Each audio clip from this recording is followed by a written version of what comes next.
इस साल हज का मुक़द्दस सफ़र अब बस शुरू होने वाला है। इस सिलसिले में बिहार स्टेट हज कमेटी ने अपनी तैयारियां पूरी कर ली हैं। बुध के रोज़ महकमा अक़लियती फ़लाह के वज़ीर जमा खान ने प्रेस कॉन्फ्रेंस किया। उन्होंने बताया कि हुकूमत ने क्या क्या इंतज़ामात किए हैं। आज हम लोग बैठक किए थे। आज उच्च स्तरीय पर बैठक हुआ जिसमें हमारे चीफ सेक्रेटरी साहब भी थे, जनाब शुभानी साहब भी थे मौजूद। तमाम पदाधिकारी को लेकर बैठक हम लोग किए। उसमें निर्देशित किया गया, जो हमारे नेता निर्देशित किए थे, उसको निर्देशित किया गया कि हमारे जो भी हज करने को हाजिर आ रहे हैं, कोई भी तरह का परेशानियां न हो, कोई दिक्कत का सामना न करना पड़े। सारी व्यवस्थाएं हम लोग यहाँ किए हुए हैं। तमाम विभाग के लोग लगे हुए हैं। मैं उनका भी शुक्रिया अदा करना चाहता हूँ। जो भी हमारे हज यात्री यहाँ आएंगे, जो हाजिर यहाँ रहेंगे, उनको रहने की व्यवस्था, खाने की व्यवस्था, यहाँ से जाने की व्यवस्था सरकार की ओर से निःशुल्क रहेगा। जो भी हमारे हाजिरीन हैं उनको कोई भी तरह का परेशानियाँ न झेलना पड़े, उसको लेकर हमारे सीओ साहब लगे हुए हैं, नज़र रखे हुए हैं। इस साल बिहार से कुल 5,638 आज़मीन हज पर जा रहे हैं। इनमें 2,399 ख़वातीन शामिल हैं। सबसे ज़्यादा 672 लोग पटना से जा रहे हैं, जबकि सबसे कम शेखपुरा से सिर्फ 4 आज़मीन मुक़द्दस सफ़र पर जाएंगे। इस बीच हज रकम की तीसरी किस्त जमा करने की तारीख का ऐलान कर दिया गया है। रकम 15 मई तक जमा करनी है। इस बार बिहार के लोगों ने गया, कोलकाता और दिल्ली इम्बार्केशन पॉइंट का इंतखाब किया है। जिन्होंने गया इम्बार्केशन पॉइंट का इंतखाब किया है, वैसे आज़मीन हज को कुर्बानी कूपन के साथ 1,64,905 रुपये फ़ीस जमा करने होंगे। लेकिन जिन्होंने बग़ैर कुर्बानी कूपन के साथ फॉर्म भरा है, उन्हें 1,48,561 रुपये फ़ीस जमा करने होंगे। दूसरी तरफ जिन आज़मीन हज ने कोलकाता इम्बार्केशन पॉइंट का इंतखाब किया है, उन्हें कुर्बानी कूपन के साथ 1,40,883 रुपये फ़ीस जमा करने होंगे। लेकिन जिन्होंने बग़ैर कुर्बानी कूपन के साथ फॉर्म भरा है, उन्हें 1,24,539 रुपये फ़ीस जमा करने होंगे। जिन शिया आज़मीन हज ने अपनी मीक़ात जोहफ़ा मुंतखब किया है, उन्हें इजाफ़ी रकम के तौर पर 24,904 रुपये जमा करने होंगे। हज कमेटी ऑफ इंडिया के सर्कुलर के मुताबिक हज प्रवास के लिए पूरे मुल्क में कुल 22 इम्बार्केशन पॉइंट बनाए गए हैं। जहां तक खर्च का ताल्लुक़ है, गया से जाने वाले आज़मीन को पूरे मुल्क में सबसे ज़्यादा 4,361,000 रुपये देने होंगे। दिलचस्प बात यह है कि बिहार के ही आज़मीन जो कोलकाता इम्बार्केशन पॉइंट से जाएंगे, उन्हें लगभग 24,000 रुपये कम यानी 3,76,339 रुपये ही देने होंगे। इस सिलसिले में बिहार स्टेट हज कमेटी के चेयरमैन अलहाज अब्दुल हक ने बिहार लोक संवाद से ख़ास बातचीत की। उन्होंने कई मामलों पर सूरत हाल की वजाहत भी की। कलकत्ता इम्बार्केशन पॉइंट का उनका किराया 1,24,539 है और गया इम्बार्केशन पॉइंट से जो आदमी हज जा रहे हैं वो 1,48,561 रुपये जमा कर रहे हैं और ये डिफरेंस करीबन 24,000 का ये डिफरेंस है। गया और कलकत्ता के बीच में ये 24,000 का डिफरेंस क्यों इतना ज़्यादा है? तो एक चीज़ आपके मार्फत से हम बताना चाहेंगे, गया इम्बार्केशन पॉइंट 2012 में हम लोगों ने चालू कराया था, ये सोच के कि जो आज़मीन हज हमारे बिहार से जो लोग जा रहे हैं वो अपने साथ वतन बिहार से ही जाए और अपने बिहारी वतन वापस लौटे। क्योंकि पहले 2012 से पहले वो हमारे बिहार के आज़मीन हज कलकत्ता इम्बार्केशन पॉइंट से जाते थे, तो उनको कलकत्ता वो जाते थे और आते भी वो कलकत्ता इम्बार्केशन पॉइंट पे थे।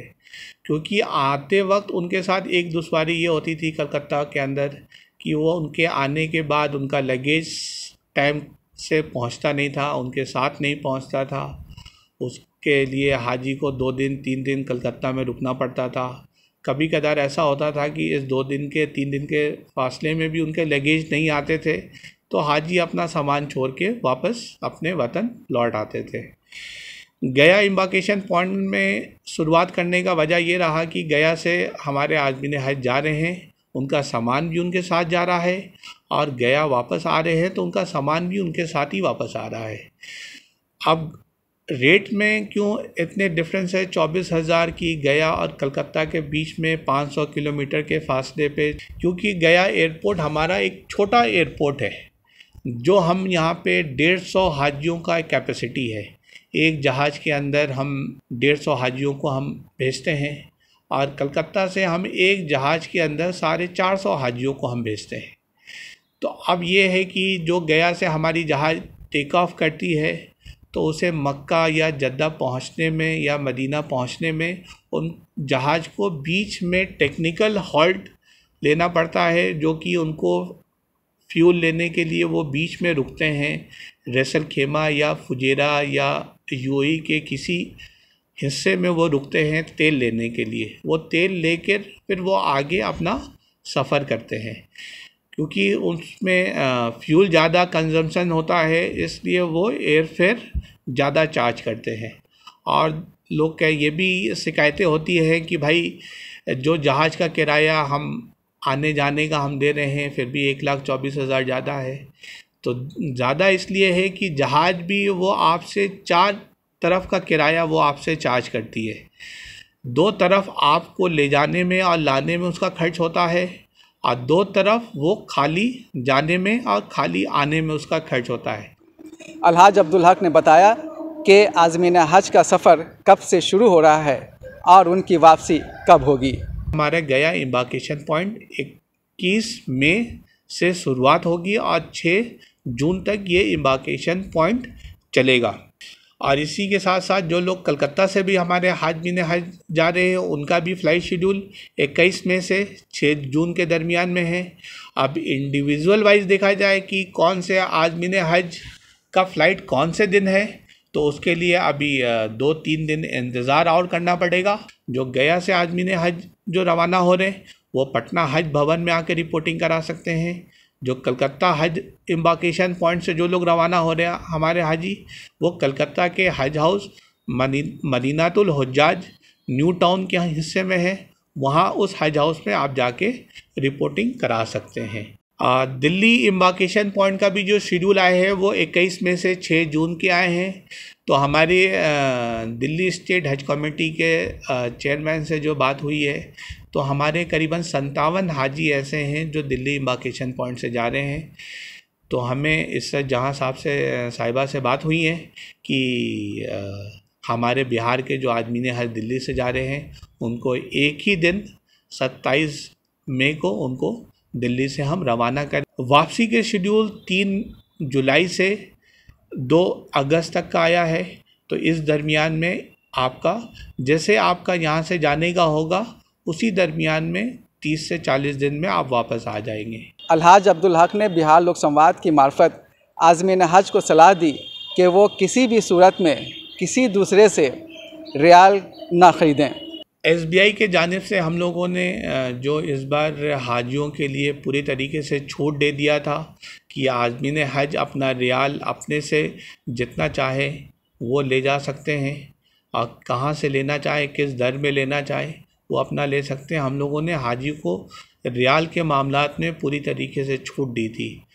तो इस बार जो मार्केट के अंदर फ़ेक करेंसी के जो न्यूज़ सामने आ रहे हैं कि सऊदी फ़ेक करेंसी मार्केट के अंदर उतर गया है और हमारे आज़मीन हज इसका शिकार ना हो, तो हम लोगों ने बैंक से राब्ता करके स्टेट बैंक ऑफ इंडिया को हम लोगों ने बुला के उनको बताया था कि आप कैशलेस इसको हज कराइए। तो उन्होंने हमारे दरख्वास्त के ऊपर मंत्री हमारे अल्पसंख्यक affair minority affair department Smriti Irani ने पहल की थी कि स्टेट बैंक ऑफ इंडिया के तरफ से कि आप SBI से आप कैशलेस हज को कराया जाए।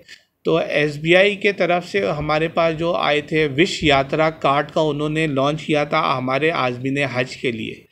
विश यात्रा कार्ड को ख़रीदने के लिए 10,000 रुपये आपको स्टेट बैंक ऑफ इंडिया में जमा करना है। उस पर वो 531 रियाल उसमें वो आपको बैलेंस देंगे। तो मिनिमम इस कार्ड को ख़रीदने के लिए 10,000 रुपये SBI में आपको जमा करना पड़ेगा। जो 10,000 का जो भी वैल्यू होगा रियाल का, उसके अंदर उसमें बैलेंस होगा। उस कार्ड के ज़रिए आप ऑनलाइन शॉपिंग मक्का में कर सकते हैं, पूरे सफ़र में कर सकते हैं। और जो लोग कैश ले जाना चाहें तो वहाँ के ATM से कैश भी इस कार्ड के मार्फत विड्रॉ कर सकते हैं। बिहार लोक संवाद के मार्फत हमें न्यूज़ भी देना अपने हाजियों को।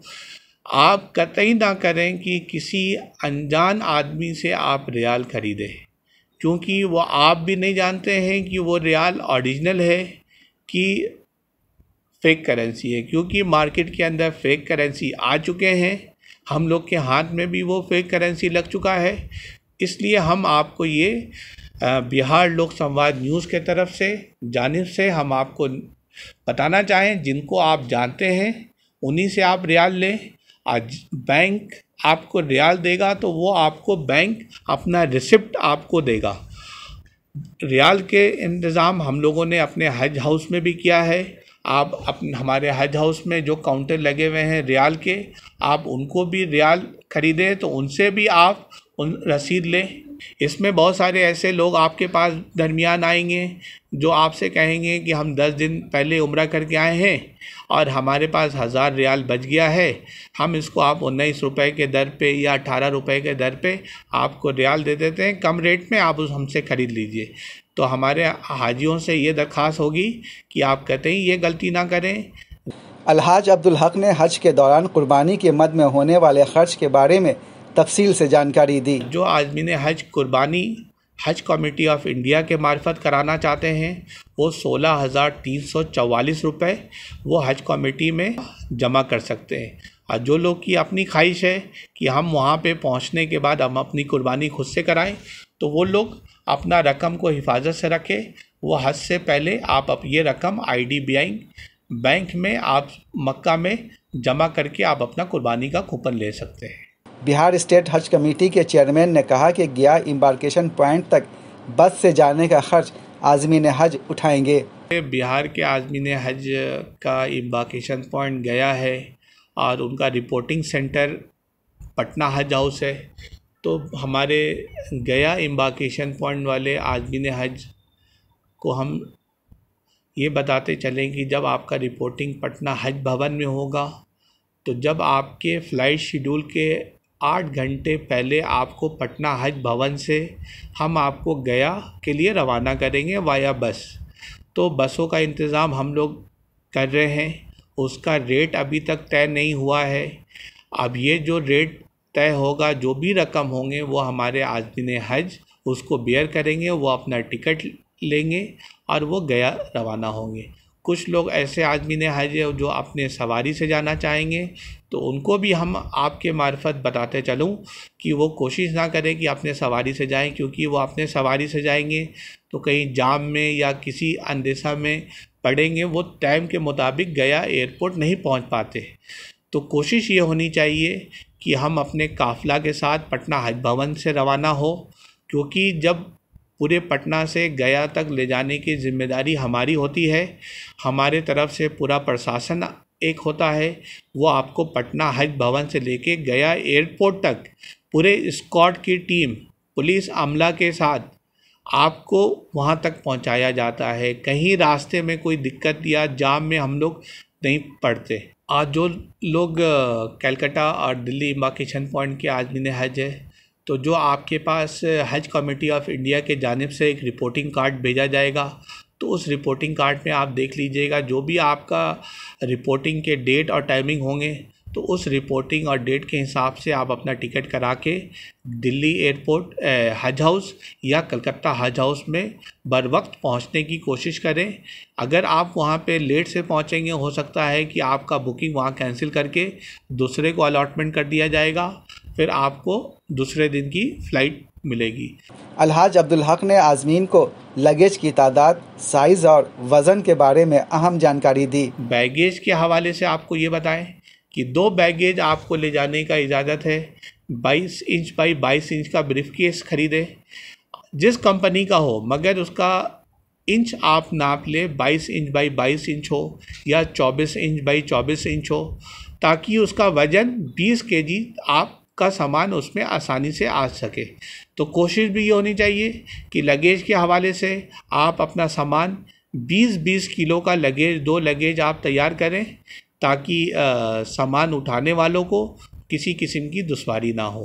अगर आपका लगेज 20 किलो से ऊपर का होगा तो हो सकता है कि आपको एयरपोर्ट के अंदर उसको खुलवा के 2 kg 3 kg जो भी एक्स्ट्रा हो उसमें से निकालना पड़ सकता है। तो कोशिश ये होनी चाहिए कि हम 20-20 किलो का वज़न का बैग तैयार करें, और हमारे बैग के अंदर कौन सा सामान है वो हमें जानकारी होनी चाहिए।